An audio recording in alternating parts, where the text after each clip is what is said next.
Halo teman-teman, Assalamualaikum. Bertemu dengan saya Ratna. Saya ucapkan selamat datang buat teman-teman yang pertama kali datang ke video saya.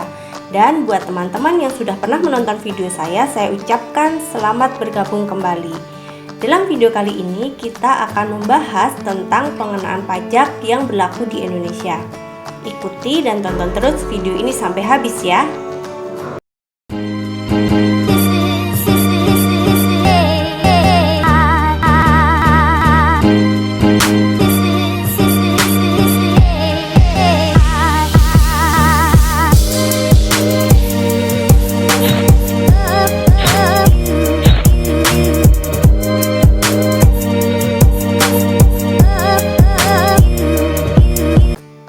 Diskusi kali ini kita mulai dari gambar di samping ini. Dari gambar ini kita lihat bahwa ada sebuah perusahaan di mana dalam menjalankan aktivitasnya tidak akan terlepas dengan pajak. Pertama, pada saat perusahaan melakukan pembayaran kepada karyawannya, perusahaan harus melakukan pemotongan pajak berupa PPh pasal 21 atas penghasilan yang diterima oleh karyawan. Kedua, pada saat perusahaan melakukan penyerahan barang atau jasa kepada customer, perusahaan juga harus melakukan pemungutan pajak pertambahan nilai atau PPN. Dan yang ketiga adalah pada saat perusahaan menggunakan jasa dari perusahaan lain, misalnya saja jasa atas perbaikan mesin di perusahaan, maka perusahaan harus melakukan pemotongan atas PPh pasal 23. Dan yang terakhir adalah seluruh aktivitas yang dilakukan oleh perusahaan tentu saja hasil akhir yang diharapkan adalah laba. Nah, laba yang diperoleh perusahaan ini juga akan dikenakan pajak, yaitu PPh badan. Pajak yang banyak kita temui adalah pajak penghasilan. Dasar hukum atas pengenaan pajak ini adalah Undang-Undang Nomor 36 Tahun 2008. Di mana undang-undang ini merupakan perubahan keempat atas Undang-Undang Nomor 7 Tahun 1983. Tentu saja, saat ini pajak penghasilan ini juga mengacu pada Undang-Undang Cipta Kerja, yaitu Undang-Undang Nomor 11 Tahun 2020. Perlu diingat bahwa dengan berlakunya Undang-Undang Cipta Kerja ini bukan berarti Undang-Undang Nomor 36 Tahun 2008 tidak berlaku lagi ya. Hanya saja ada pasal-pasal dalam Undang-Undang Nomor 36 Tahun 2008 yang tidak berlaku lagi apabila dalam pasal tersebut digantikan oleh pasal yang tersebut di dalam Undang-Undang Cipta Kerja. Pertama, kita akan membahas tentang PPh pasal 21 dan pasal 26. Pajak ini mengatur terkait dengan gaji, upah, honorarium, tunjangan, dan pembayaran lain dengan nama atau bentuk apapun yang diterima oleh orang pribadi. Hanya saja yang membedakan adalah siapa penerima penghasilan tersebut. Apabila penerimanya adalah subjek pajak dalam negeri akan diatur dalam PPh pasal 21. Sedangkan apabila subjek pajaknya adalah berasal dari luar negeri atau orang asing, maka pengenaannya akan dikenakan PPh pasal 26. Pajak penghasilan pasal 21 merupakan pajak atas penghasilan sehubungan dengan pekerjaan, jasa, atau kegiatan dengan nama dan dalam bentuk apapun yang diterima oleh atau diperoleh oleh wajib pajak orang pribadi dalam negeri, sebagaimana diatur dalam Undang-Undang PPh pasal 21. Sedangkan untuk pajak penghasilan pasal 26 adalah penghasilan atas dividen, bunga termasuk premium, diskonto, dan imbalan sehubungan dengan jaminan pengembalian utang. Selain itu juga ada royalti, sewa, dan penghasilan lain sehubungan dengan penggunaan harta, imbalan, sehubungan dengan jasa, pekerjaan dan kegiatan, hadiah dan penghasilan, pensiun, dan pembayaran berkala lainnya yang diterima atau diperoleh wajib pajak luar negeri selain bentuk usaha tetap di Indonesia. Contoh dari PPh pasal 21 adalah misalnya besok teman-teman selesai kuliah akan bekerja di sebuah perusahaan. Maka atas penghasilan teman-teman setiap bulannya merupakan objek dari PPh pasal 21. Contoh dari PPh pasal 26 adalah misalnya ada seorang warga negara asing bernama Mr. Richard. Beliau mendapatkan royalti dari sebuah perusahaan di Indonesia atas penulisan bukunya. maka atas penghasilan royalti tersebut akan dikenakan PPh pasal 26. PPh selanjutnya yang akan kita bahas adalah PPh pasal 22. Pada PPh pasal 22 ini adalah pajak yang dipungut oleh bendaharaan pemerintah, baik pusat maupun daerah, sehubungan dengan pembayaran atas penyerahan barang. Selain itu juga dilakukan oleh badan-badan tertentu untuk memungut pajak dari pajak yang melakukan kegiatan di bidang impor atau kegiatan usaha lainnya. Dalam pasal 22 kita akan menemui cukup beragam objek pajak PPh pasal 22. Misalnya pada saat impor barang kita akan menemui pengenaan PPh pasal 22. Pada saat terjadi transaksi pembelian oleh instansi pemerintah, kita juga akan menemui pengenaan PPh pasal 22. Atau juga pada saat adanya penjualan hasil produksi industri tertentu seperti semen, kertas, baja, otomotif, atau farmasi juga akan dikenakan PPh pasal 22.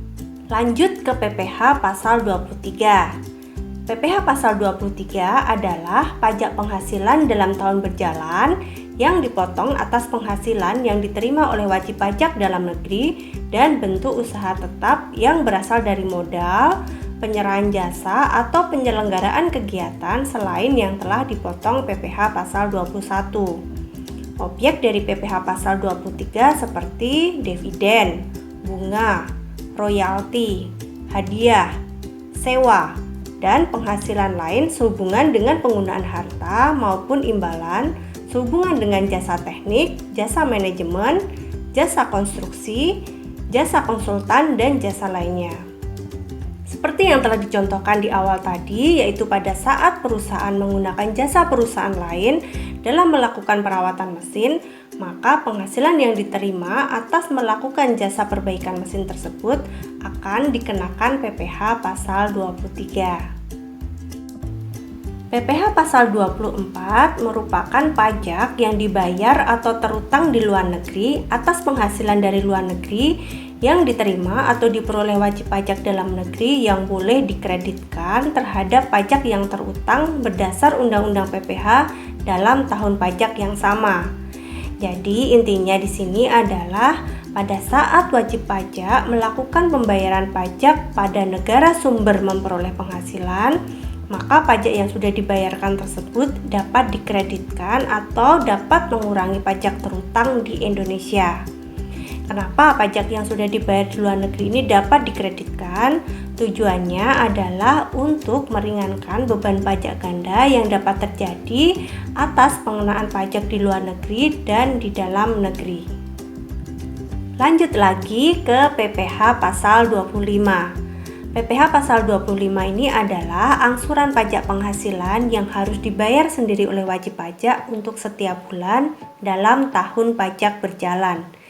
Jadi misalnya sebuah perusahaan dalam 1 tahun memperoleh laba sebesar 100 juta, sehingga laba tersebut akan dikenakan pajak penghasilan dengan tarif 22% menjadi 22 juta. Nah, pajak sebesar 22 juta tersebut tidak serta-merta dibayarkan sekaligus oleh perusahaan di akhir tahun. Perusahaan dapat melakukan angsuran setiap bulan melalui PPh pasal 25 ini. Misalnya saja perusahaan membayar PPh pasal 25 sebesar 1 juta setiap bulan, sehingga total PPh pasal 25 yang dibayarkan dalam 1 tahun sebesar 12 juta. Maka dari itu, pada akhir tahun pada saat perusahaan dikenakan pajak sebesar 22 juta, perusahaan cukup membayar sebesar 10 juta saja, karena 12 jutanya sudah dibayarkan melalui PPh pasal 25.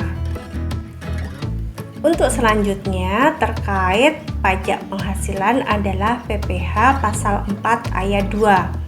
Objek dari PPh pasal 4 ayat 2 ini adalah seperti penghasilan berupa deposito, bunga simpanan, hadiah, penghasilan dari transaksi saham dan sekuritas lainnya, serta penghasilan lainnya seperti pengalihan hak atas tanah dan atau bangunan, usaha jasa konstruksi maupun persewaan tanah dan atau bangunan.